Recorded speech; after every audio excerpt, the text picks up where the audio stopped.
Dédé àsìkò ní gbogbo ibi tí ẹ ti ń gbọ́ mi nílé lóko tàbí lẹ́yìn òde, ẹ jẹ́ kí a gbàdúrà. Bàbá ayérayé nínú àwọn ọ̀run, a dúpẹ́ fún àánú àtojúre tí a rí gbà. A dúpẹ́ títorí tẹ́ mú wa wà láyé, mú wa wà láàyè tó dára. A dúpẹ́ ọjọ́ ẹtì mìíràn tí ẹ jẹ́ ká tún rí nínú oṣù kejìlá. A fi ògo ìyìn àti ọlá fún orúkọ mímọ́ yín o.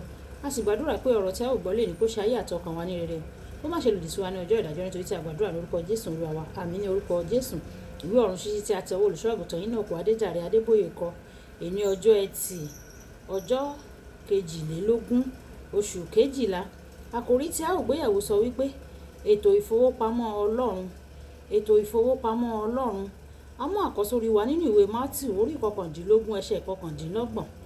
Ìwé Mátíù orí kọkàndínlógún ẹsẹ̀ kọkàndínlọ́gbọ̀n tí ó kà báyìí pé àti gbogbo ẹni tí ó fi ilé sílẹ̀ tàbí arákùnrin tàbí arábìnrin tàbí bàbá tàbí ìyá tàbí aya tàbí ọmọ tàbí ilé nítorí orúkọ mi, wọn ò rí ọrọ̀ ọ̀run gbà, wọn ò sì jogún ìyè àìnípẹ̀kun.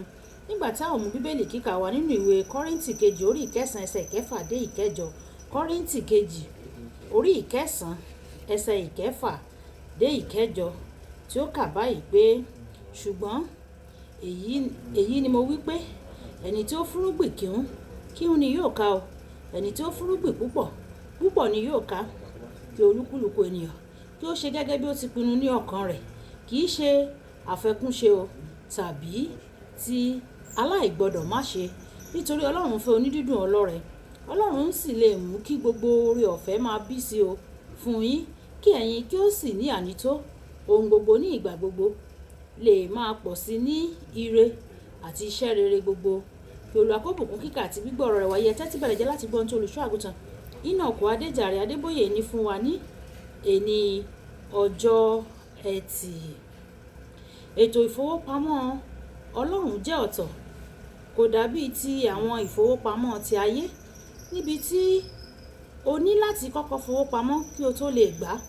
Ètò ìfowópamọ́ ti ayé máa ń gba èlé àti àwọn ẹ̀yáwó tí o kò ní lè fi gba iye owó tí o fi pamọ́ nínú rẹ̀.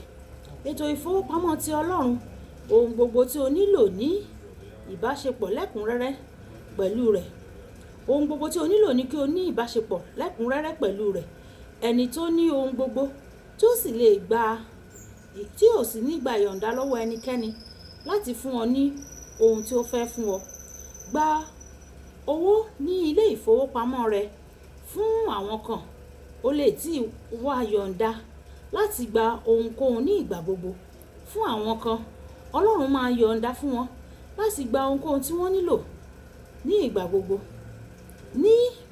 Àti fún àwọn kan náà, yóò fún wọn ní ohun tó mọ̀ pé wọ́n ní ipá tí wọ́n lè lò. Fún àwọn mìíràn ẹ̀wẹ̀, yóò fún wọn ní ohun tí wọ́n nílò ní àkókò kọ̀ọ̀kan nìkan. N kò mọ̀ nípa tìrẹ o, ṣùgbọ́n ní ti èmi, mo fẹ́ kí ó fún mi ní ìyọ̀ǹda láti gba ohun gbogbo tí mo nílò ní ìgbàkúgbà ní ilé ìfowópamọ́ rẹ̀. Nínú ìwé àwọn ọba kìíní orí ìkẹtàdínlógún ẹsẹ̀ ìkẹjọ dé ẹsẹ̀ ìkẹrìndínlógún, ó sọ nípa opó tí ó fún wòlíì Ọlọ́run ní oúnjẹ rẹ̀ ìgbẹ̀yìn, tó sì jẹ́ láti ọjọ́ náà lọ fún ọdún 3 lọ, oúnjẹ lẹ́kùnrẹ́rẹ́ wà ní ilé rẹ̀ lójoojúmọ́. Èyí jẹ́ gbígbà láì lódiwọ̀n. Nínú ìwé ọba kejì orí ìkẹrin ẹsẹ̀ ìkíní dé ìkeje, obìnrin opó mìíràn wà níbẹ̀. Nínú àìní ló wà o. Ọlọ́run fún ní ìyọ̀ǹda láti gba òróró láti ilé ìfowópamọ́ rẹ̀. Bí gbogbo ládùúgbò rẹ̀ sì ti kún tán, sísan òróró náà sì dáwọ́ dúró. Èyí jẹ́ gbígbà gẹ́gẹ́ bí ohun tí ó nílò ní àkókò náà. Nínú ìwé Mátíù orí ìkẹtàdínlógún ẹsẹ̀ ìkẹrìnlélógún títí dé ẹsẹ̀ ìkẹtàdínlọ́gbọ̀n nígbà tí àwọn kan béèrè owó orí Jésù lọ́wọ́ Pétérù, Olúwa sọ fún Pétérù kí ó lọ pẹja, kí ó sì mú owó orí wọn jáde láti ẹnu ẹja àkọ́kọ́ tí ó bá mú. Èyí jẹ́ gbígbà gẹ́gẹ́ bí ohun tí a nílò lọ́wọ́lọ́wọ́. Bàbá mi nínú Olúwa, pa Akíndayọ̀mí, olùdásílẹ̀ ìjọ Ìràpadà, ó sọ nípa bí ọjọ́ kan wọ́n ti ń kígbe sí Ọlọ́run fún ìpèsè oúnjẹ.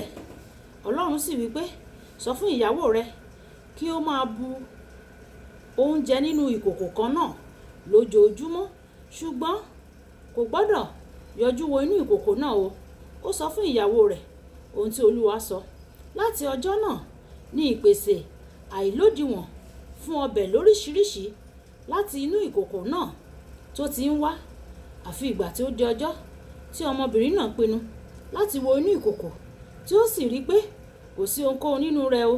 Èyí jẹ́ gbígbà gẹ́gẹ́ bí ohun tí a nílò lọ́wọ́lọ́wọ́. Bákan náà, olùfẹ́, láti lè gbà láti báǹkì Ọlọ́run, o gbọ́dọ̀ kọ́kọ́ ní ìbáṣepọ̀ pẹ̀lú rẹ̀ nípa gbígba Jésù gẹ́gẹ́ bí Olúwa àti olùgbàlà rẹ.